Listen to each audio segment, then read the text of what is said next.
আপনি কি জানেন এই পৃথিবীতে এমন একটা রোগ আছে যাতে আক্রান্ত হওয়ার পর যদি আপনার শরীরে একবার লক্ষণ দেখা দেয় তবে দুনিয়ার কোনো ডাক্তার, কোনো হাসপাতাল, এমনকি আমেরিকার সব থেকে বড় বিজ্ঞানীও আপনাকে বাঁচাতে পারবে না।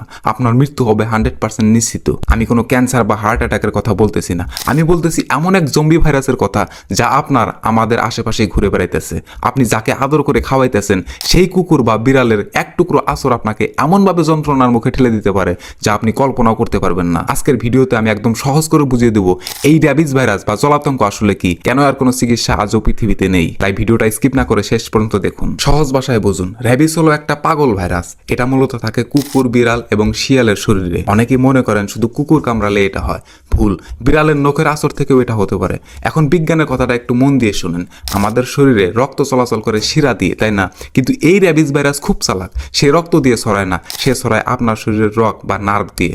ধরুন আপনার পায়ে একটা কুকুরে কামড় দিল, ভাইরাসটা তখন ওই পায়ের রগ ধরে ধীরে ধীরে মই বেয়ে উপরে ওঠার মতো করে আপনার ব্রেনে যাওয়ার জন্য রওনা দেবে। মজার কিন্তু ভয়ঙ্কর ব্যাপার হলো এই ভাইরাসটা আপনার ব্রেনে পৌঁছাতে কয়েক সপ্তাহ এমনকি কয়েক মাসও নিতে পারে। এই সময়টাকে বলে ইনকিউবেশন পিরিয়ড। এই সময় আপনি দিব্যি সুস্থ থাকবেন, আপনার মনে হবে না যে আপনার ভেতরে একটা মরণঘাতী ভাইরাস আপনার ব্রেনে যাওয়ার জন্য রওনা দিছে। যখন ভাইরাসটা আপনার ব্রেনে পৌঁছে যায় তখন শুরু হয় আসল খেলা। আপনি পানি খেতে যাবেন কিন্তু গলার পেশি এমনভাবে খিসে আসবে যে আপনি এক ফোঁটা পানি গিলতে পারবেন না। পানির পিপাসায় আপনার বুক ফেটে যাবে, কিন্তু পানি দেখলে আপনি ভয়ে চেঁচিয়ে উঠবেন। এটাকে বিজ্ঞানের ভাষায় বলে হাইড্রোফোবিয়া। শুধু পানি না, আপনার সামনে কেউ জোরে বাতাস ছাড়লে বা উজ্জ্বল আলো জ্বলালে আপনি পাগলের মতো আচরণ করবেন। কেন জানেন? কারণ ভাইরাসটা আপনার ব্রেনে গিয়ে এমনভাবে ব্রেনটাকে হাইজ্যাক করে ফেলছে যে আপনার পঞ্চ ইন্দ্রিয় বা আপনার শরীরে থাকা 5টা ইন্দ্রিয় তখন আর আপনার বশে নেই।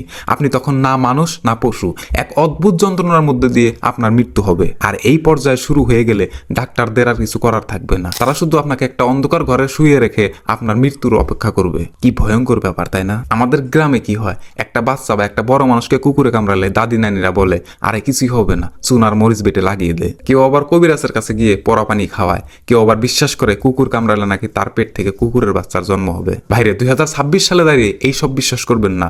মরিচ বা চুন দিলে ভাইরাসের তো কিছু হবেই না, বরং যেখানে আপনাকে কামড় দিছে সেই জায়গাটা আরো পৌঁছে যাবে। মনে রাখবেন, কোনো কবিরাজ, ওষুধ বা পরা পানি এই ভাইরাসকে মারতে পারে না। এই ভাইরাসকে একমাত্র মারতে পারে আধুনিক ভ্যাকসিনে। এবার একটা বড় প্রশ্ন করি, আমরা ট্যাক্স দেই, সরকার চলে, কিন্তু আমাদের রাস্তায় এত হাজার হাজার বেওয়ারিশ কুকুর কেন? কেন শহরে বা গ্রামের রাস্তায় বের হলে আমাদের ভয় পেতে হয়? উন্নত দেশগুলোতে রাস্তার কুকুরের কানে একটা ট্যাগ লাগানো থাকে, তার মানে তাকে ভ্যাকসিন দেওয়া হয়েছে। আমাদের দেশেও টিকাদান কর্মসূচি আছে, কিন্তু তা কি যথেষ্ট? যদি প্রতিটি বেওয়ারিশ কুকুরকে সরকার থেকে ভ্যাকসিন দেওয়া হতো তবে এই রোগটা আমাদের দেশ থেকেও নির্মূল হয়ে যেত। আমাদের দেশে এই রোগটা আর থাকতো না। এটা আমাদের নাগরিক অধিকার যে আমরা একটা নিরাপদ রাস্তায় হাঁটবো। তাই এই বিষয়ে আমাদের সচেতন হতে হবে এবং স্থানীয় প্রশাসনের কাছে দাবি জানাতে হবে। আর হ্যাঁ বন্ধু, যদি আপনাকে বা আপনার পরিচিত কাউকে কোনো প্রাণী কামড়ায় বা আশ্রয় দেয় তবে 1 সেকেন্ড সময় নষ্ট না করে এই কাজগুলো করুন।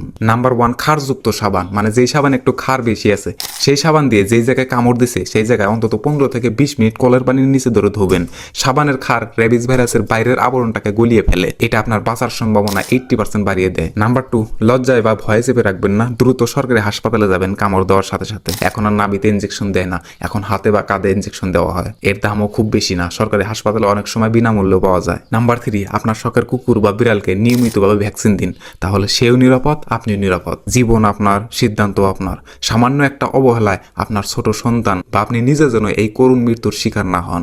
এই ভিডিওটা বানানোর উদ্দেশ্য আপনাদের ভয় দেখানো নয়, বরং সত্যিটা জানিয়ে সচেতন করা। এই ভিডিওটা আপনার এলাকার ফেসবুক গ্রুপে বা আপনার আত্মীয় স্বজনকে শেয়ার করুন। আপনার একটা শেয়ারে হয়তো কোনো একটা পরিবারের কান্না থামিয়ে দিতে পারে। সচেতন হন, বিজ্ঞান জানুন। দেখা হচ্ছে পরের ভিডিওতে। ভালো থাকবেন। আল্লাহ হাফেজ।